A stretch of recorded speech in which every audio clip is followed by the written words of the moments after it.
Check out this monstrosity.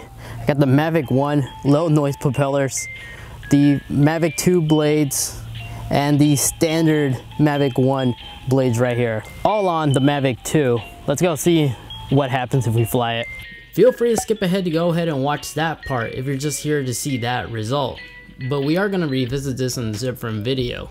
But first, I want to go ahead and start off with just the basic stuff to see what accessories from the Mavic Pro 1 will be able to be carried over to the Mavic 2. Let's start off with a common question one. Will my Mavic 1 battery fit on the Mavic 2, or will the Mavic 2 battery fit on the Mavic 1 and give me the 30-minute flight time? The answer to that, if we look side by side, they're completely different, as well as the little connection pins are on the bottom on this one. Well, the original Mavic had them here on top. So no, they are not gonna fit. Just look at that gap. And the same can be said about when charging your Mavic battery. Mavic 2 power adapter, Mavic 1 battery. The pins are totally different. So yeah, that's already busted. But what about controllers? What if you accidentally took this controller with your Mavic 1? Will this be able to connect to the Mavic 1? Or maybe you're somebody who you have the Mavic 1, but somehow were able to get your hands on the Mavic 2 controller just to have the this feature. Let's find out. I guess this will be a tutorial for those who don't know how to pair or link controllers to their Mavics. You want to first go ahead and power up the remote, enter device, hit this little tab. Let's go to controller and link remote control. We're gonna put this as a secondary. Now we gotta boot up the aircraft. And one of these ports should have a little button for us to press. Here it is. There's a little button right here. Press it, yellow, it's blinking. Yeah, it linked.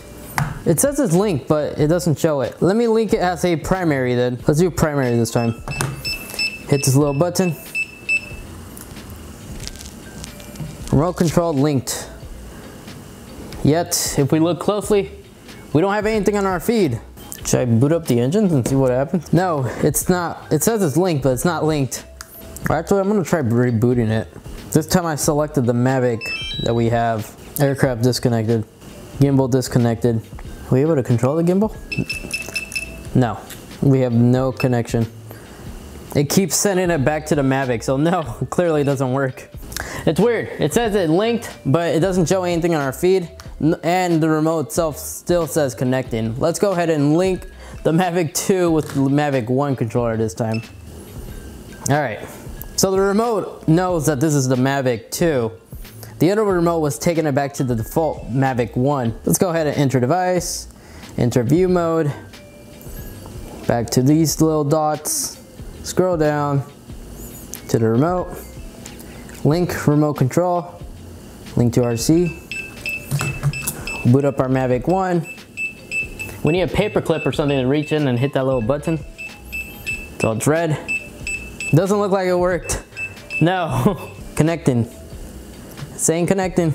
There was still 30 seconds left on the timer. Doesn't look like it worked. Try it one more time. It's blinking, pairing process. Hit this little button once again.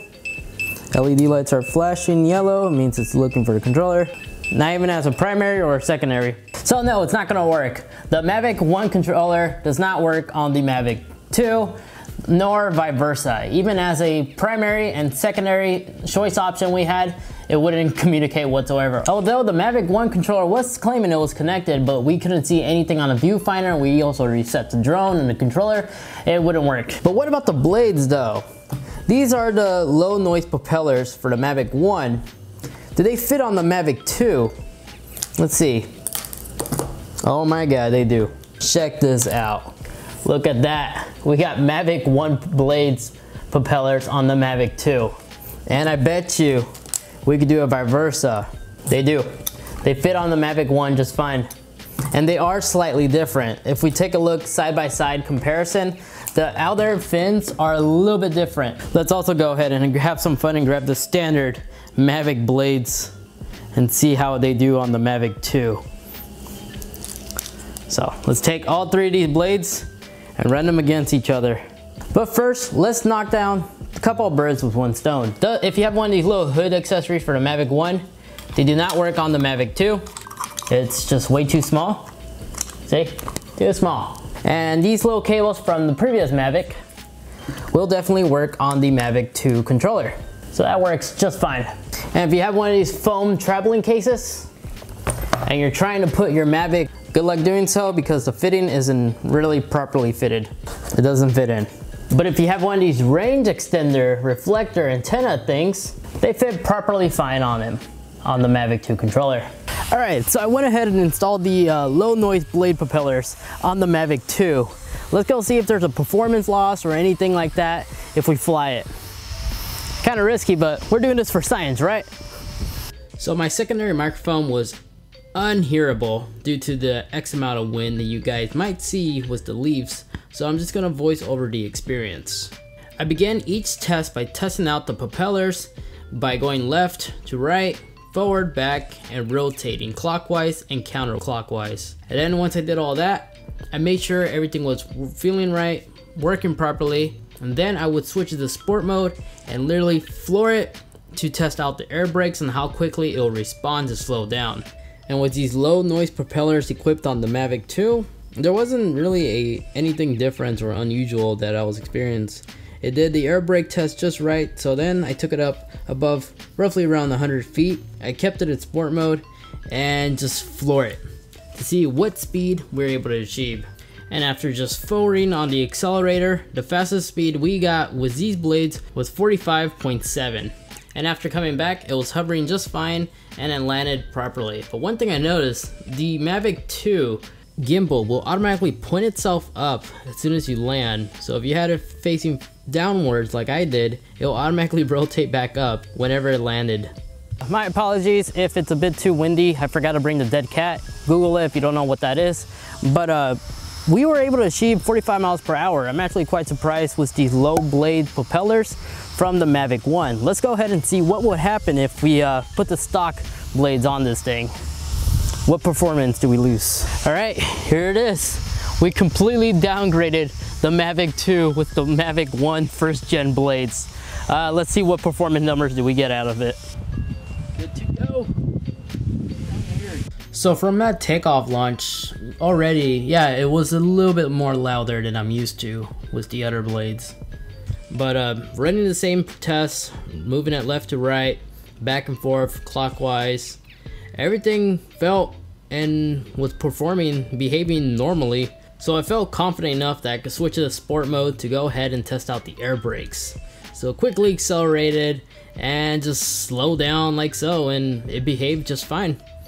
So at this point, I began by bringing it up to roughly around 100 feet and just once we reach that altitude, just full throttle it or move the throttle position forward to see what kind of high speeds do we achieve.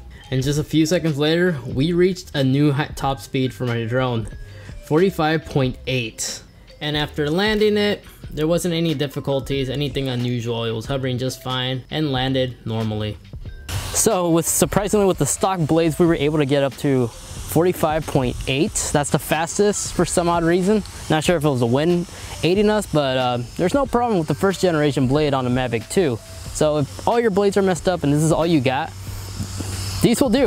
All right, so now it's time to fly the monstrosity and hopefully it doesn't crash because I do not want to ship this out for repairs, but crossing our fingers for science, right? Let's go. I gotta be honest, I didn't have that much faith on this flight, especially when the takeoff felt a little bit unusual, but it was still responsive. It was still able to go left to right, back and forward, up and down. It was still responding. So it got the okays to go to sport mode, and let's go ahead and test out the air brakes. So here we go, we accelerated normally, but the air brakes took a little bit longer to slow down to a complete stop. So much more that I was actually going in reverse pretty quickly. But left to right was still responsive. It was still able to rotate just fine. But before I was about to take it up to 100 feet to do the acceleration test, this happened. The wind just out of nowhere just picked up.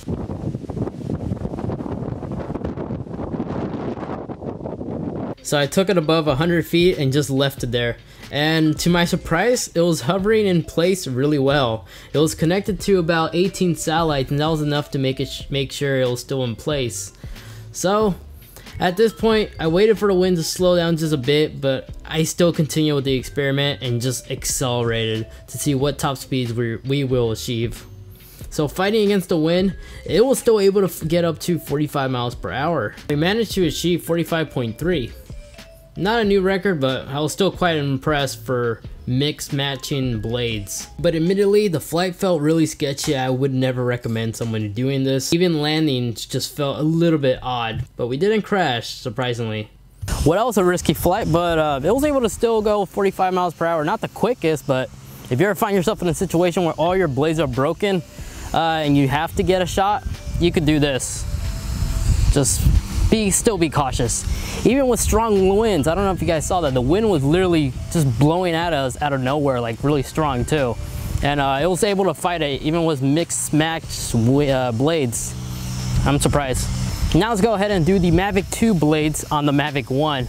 Maybe it'll increase its speed to 45 miles per hour. All right, Mavic 1 Pro, Mavic Pro Bro, whatever you want to call this. Here it is with the Mavic 2 blades off the Mavic Zoom. Let's see what would happen. So I had the camera a little bit too exposed. I was gonna cut this part out, but I decided to keep it since this was part of the experience of the Mavic Pro 1, just to show how great these newer ones are. But adjusting the shutter speed, which I probably should have done the ISO as well, but I did a bum rush job, so don't get mad. But we're just gonna test out the blades. So doing the same movements test from the previous propellers, everything seems to be really responsive. To then have it switch to sport mode and see how quick it can stop. And these blades actually stopped very responsively, unlike the mixed blade we did on the Mavic 2. So I went ahead and decided it's good enough that we could go ahead and take it up to 100 feet. And during this flight, this drone actually beat a record with these propellers. This is the first time I've seen this drone surpass 40 miles per hour and reach 41. I even looked back at the DJI flight records to verify it, and yeah, this confirmed this was the fastest this drone has ever gone. So although I was impressed, these blades were causing the drone to have a hard time landing. I noticed when the drone was decreasing its altitude, it was having an air pocket effect where the drone was shaking left to right pretty dramatically. Although it's hard to really tell since the gimbal is doing its job, but you can slightly see it in the footage.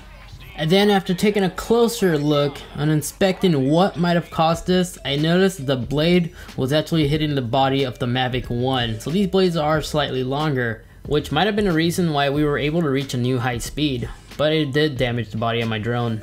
So from that flight, what have we learned? When it comes to landing, it was really shaky, like it wasn't stable. Although it was able to achieve 41 miles per hour, and I think that's the fastest I've seen the Mavic 1 gone. The other drone on the other hand, the Mavic 2, that one was able to perform just as well with all three different blades, even mixed, without having any hiccups. So in conclusion, the Mavic 2 is adaptable with other Mavic blades. The Mavic 1 doesn't perform as great with the Mavic 2 blades. And yes, I'm definitely interested in getting a decibel reader and seeing if there's even a sound difference between all three different blades on the Mavic 2. So stay tuned for that video, but that's the end of this experiment. I hope you guys enjoyed. Make sure to subscribe if you're not, so you don't miss any more future tech content like this. And yes, there will be plenty of drone content with the Mavic Zoom. That name is so confusing. Mavic 2 Zoom, Mavic 2 Pro Zoom, what? I don't know. But as always, remember, like, share, subscribe, and I'll catch you guys on the next one. Deuces.